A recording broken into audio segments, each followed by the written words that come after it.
Aynan o'sha kechasi xonamizda juda ham qo'rqinchli voqea bo'ldi.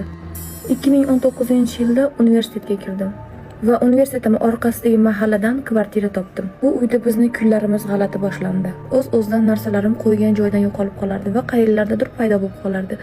Boshda men qizlar olib qo'yib, keyin yana qaytarib qo'yib qo'yapti deb o'yladim.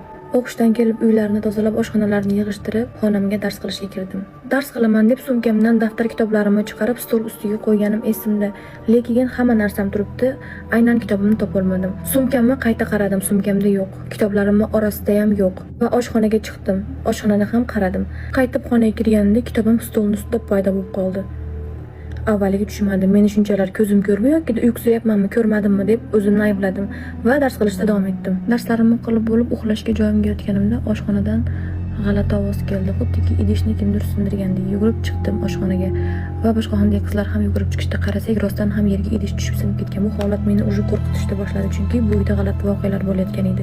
Va idishlarni, sinig'larni yig'ishtirib olib, yuvilmagan idishlarni yuvib joy-joyiga qo'ydim va xonamga kirib kalima qaytarib yotdim. Men bilan birga turuvchi bir qizning ustiga qop-qora pakana odam chiqib o'tirib olgan. U qiz hech narsa deya olmagan, o'rnidan tura olmagan, lekin u qora pakana odamni ko'rgan. Bilishimiz bo'yicha bizning kvartirada domovoy bo'lgan va domovoylar tozalikni yoqtiradi. Aynan domovoy qo'rqitgan qiz hech qachon uylarni tozalamagan, hattoki yechgan kiyimlarini ham joyiga qo'ymagan. Bu holat domovoyni g'azablantirgan.